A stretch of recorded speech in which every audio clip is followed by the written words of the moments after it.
फैसला। काश तुम समझ पाते कि मैं भी उसके साथ देवरानी जेठानी जैसा रिश्ता नहीं रखना चाहती थी। जब वो पहली बार घर आई थी तो सबसे ज्यादा खुश मैं थी, ये सोचकर कि चलो कोई मेरी तरह दूसरे घर से इस घर में आई है, तब तो ये मेरी अपनी होगी। पर नहीं, आप भी एक बात को पकड़ कर बैठ जाती हैं। रूपा बोली, देवर जी, अपना दही किसे खट्टा लगता है। आपकी पत्नी कोई बच्ची नहीं है, उसकी चालाकी अब मैं बखूबी समझ गई हूँ। शुरुआत के 6 महीने दीदी दीदी कहकर मेरे साथ लगी रही और अपने काम निकलवाई, फिर झूठ बोलकर मम्मी जी को मेरे खिलाफ करती रही, जो मैं बर्दाश्त नहीं करूंगी। रिश्तों में पारदर्शिता और एक दूसरे के लिए निस्वार्थ प्यार और सम्मान हो, तभी रिश्ता निभता है। अगर वो रिश्तों को चालाकी से निभाना चाहती है तो मुझे माफ कीजिए। आपकी पत्नी आपको मुबारक हो। इतना कहकर रूपा रसोई से बाहर चली गई। अगले दिन रविवार था। रूपा ने अपने दोनों बच्चों और पति, सास ससुर सबको नाश्ता करवाया और अपने लिए लेकर वो कमरे में चली गई। रचना और मनीष आराम से 10 बजे सोकर उठे। रूपा अपनी प्लेट रसोई में रखने जा रही थी, तभी उधर से मनीष आता हुआ दिखा। उसने तिरछी नजर से रूपा को देखा और माँ से बोला, माँ, क्या रविवार को भूख हड़ताल है। बिमला जी हंसकर बोली, नहीं बेटा, ऐसा क्यों पूछ रहे हो। मनीष बोला, इस घर की हवा बदल रही है और मुझे भूख लग रही है, नाश्ता लगा दो। और क्या ही बोलूंगा माँ। बिमला जी इधर उधर देखी, फिर बोली, छोटी बहू आती होगी, वो तुम्हारे लिए नाश्ता बना देगी। मनीष भौं चढ़ाकर बोला, क्यों, आप लोगों ने नाश्ता कर लिया और मेरे लिए नहीं है। और मेरा नाश्ता रचना क्यों बनाएगी। आप इस घर की मुखिया हैं, क्या भूल गई हैं। घर हो या रसोई, हर फैसला आप लेंगी, कोई और नहीं। तभी उधर से रूपा मुस्कुराती हुई आई और बोली, सही कहा देवर जी, खरबूजे को देखकर खरबूजा भी रंग बदलता है। मम्मी जी ने आपको बताया नहीं कि ये उनका ही फैसला है कि अब हम अपनी अपनी जिम्मेदारी उठाएं। तो लीजिए, मैंने तो एक आज्ञाकारी बहू का फर्ज निभाया, अपने साथ सास ससुर का भी पेट भर दिया। क्यों मम्मी जी। इतना कहकर रूपा चली गई। रूपा के जाते ही मनीष बोला, माँ, ये सब क्या चल रहा है, मुझे खुलकर आप बताएंगी। बिमला जी बोली, बेटा, छोटी बहू के साथ मेरी भी गलती है।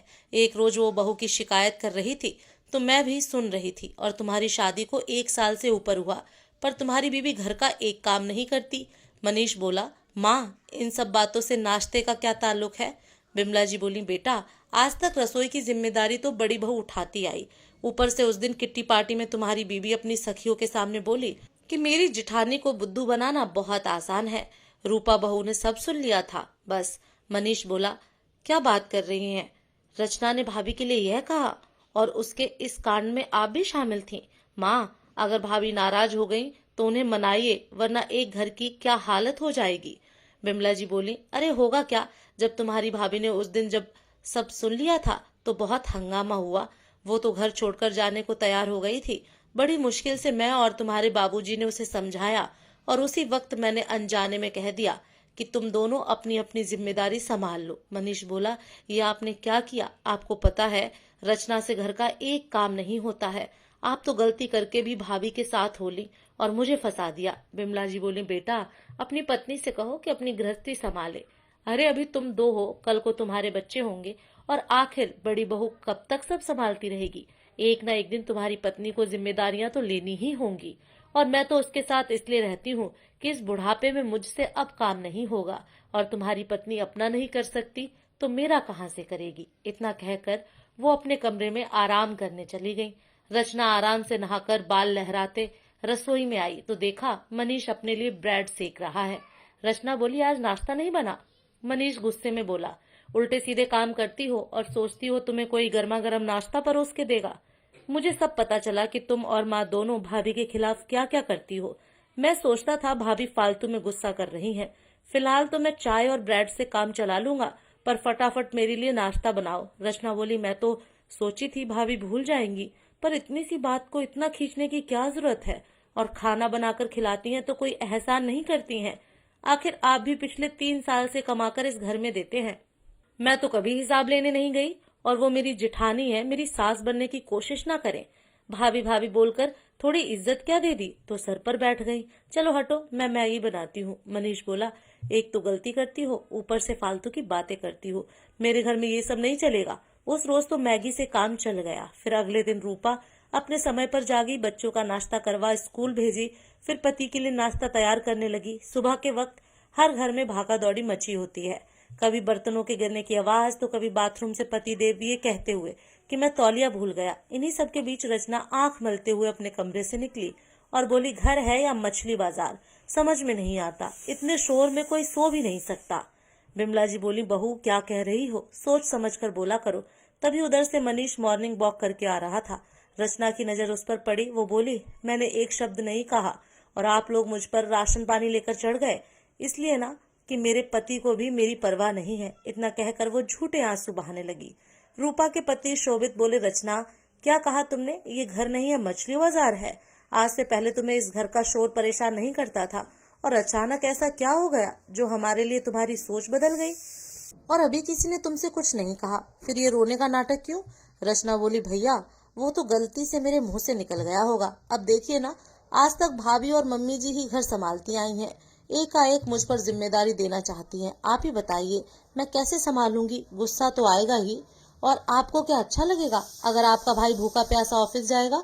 क्योंकि मुझे तो कुछ आता भी नहीं है। मनीष धीरे से रचना के कान में बोला, कल जो तुमने कहा था बता दूं भैया या माँ को? अभी के अभी तुम्हारा सामान पैक करके तुम्हें मायके भेज दिया जाएगा। तुम चाहे कितनी भी कोशिश कर लो, मैं अपने परिवार से अलग नहीं रहूंगा। रचना अपना कान पकड़ी और बोली, मुझे माफ कर दीजिए।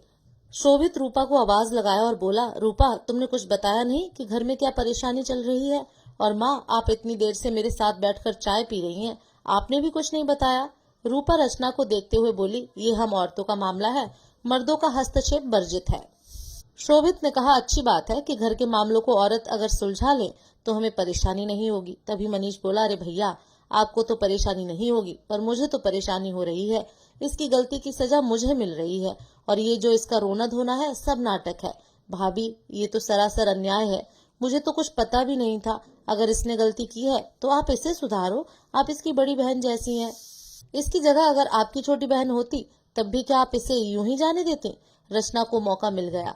उसने कहा, हाँ भाभी, पुरानी बातों को भूल जाइए, अब मैं कभी भी ऐसी बातें नहीं करूंगी। रूपा बोली, रचना हम अपने माँ बाप के घर अपने पापा की परियां होते हैं, पर ससुराल में हम पर कई जिम्मेदारियां होती हैं जिनसे तुम मुंह नहीं मोड़ सकती हो। बिमला जी बोली, मैं बड़ी बहू की बातों से सहमत हूँ। छोटी बहू, अब मैं तुम्हारा साथ नहीं दे सकती, बहुत बड़ी गलती हो गई थी जो तुम्हारी बातों में आ गई थी। तभी मनीष बोला, भाभी देखो दोनों अपनी गलती मान रही हैं, अब ऐसा करो आप जो बोलोगी ये दोनों वही करेंगी। कम से कम मुझे तो सजा मत दो। क्या आपका देवर भूखा ही ऑफिस जाएगा? रूपा हंसकर बोली, देवर जी अगर ऐसा है तो आप तैयार हो जाइए, आज आपको वक्त पर नाश्ता मिलेगा और वो नाश्ता मैं नहीं आपकी पत्नी ही परोसेगी। मनीष और बिमला जी चुपचाप वहां से निकल गए। रचना हैरानी से देखने लगी। रूपा बोली, अब चाहो या ना चाहो तुम्हें इस जेठानी की बात माननी ही पड़ेगी। अगर बड़ी बहन समझकर बात मानोगी तो आसानी से सब कुछ सीख जाओगी। तो क्या कहती हो? रचना ने चुपचाप हाँ में सिर हिला दिया। रूपा बोली, जब तक मैं नाश्ता तैयार करती हूँ तुम कपड़े धोने के लिए मशीन में डालो, खाना तैयार कर दूंगी। दोनों भाइयों का लंच बॉक्स तुम्हें पैक करना होगा। सुबह बहुत काम होता है तो मैं करूंगी, पर दोपहर का खाना जैसा भी तुम बनाओगी हम सब खाएंगे। रात में या तो तुम रोटी बनाओ या सब्जी। चलो शुरू हो जाओ। रचना सोची, मैंने इनके साथ कितना बुरा किया, फिर भी मुझे हल्के काम देकर मुझे सीखने का एक मौका दे रही हैं। अकेले पूरा घर संभालने से अच्छा है कि इनकी थोड़ी मदद ले लो और मदद कर दो, वरना मेरा पति तो ये घर छोड़कर मेरे साथ अलग रहने जाएगा नहीं और यहाँ मुझे सारा काम करना पड़ेगा। यही सोचकर रचना काम करना शुरू की। वक्त बीतने लगा। रूपा धीरे धीरे रचना को सब सिखाने लगी। अब तो रचना हर काम सीख गई। रचना को अपनी गलती का एहसास हुआ। एक रोज वो बोली, भाभी उस रोज मुझे आप पर बहुत गुस्सा आ रहा था, पर आज लग रहा है अच्छा हुआ आपने बड़ी बहन बनकर सख्ती दिखाई और मुझे रास्ते पर ले आई। रूपा मुस्कुराकर बोली, काश कि सभी देवरानी अपनी जेठानी को बड़ी बहन समझे, फिर तो हर समस्या चुटकियों में खत्म हो जाएगी। क्योंकि जहाँ जेठानी को सम्मान मिलेगा तो वो देवरानी को छोटी बहन का प्यार देने में कभी कमी नहीं करेगी। इतना कहकर दोनों गले मिलकर हंसने लगी। दूर बैठी बिमला जी दोनों की नजर उतार रही थी। मनीष बोला, माँ बहुत मुश्किल से पूरब पश्चिम का मिलन हुआ है, बस आप अपना दिमाग ठंडा रखना। अगर घर की बहुओं को एक साथ रखना है तो सास का भी उसमें कुछ योगदान होता है, ये बात तो आप मानती हैं। अगर घर की औरतों में ही मेल मिलाप नहीं होगा तो सोचिए मर्द की क्या हालत हो जाएगी। चलो अंत भला तो सब भला। राधे राधे दोस्तों।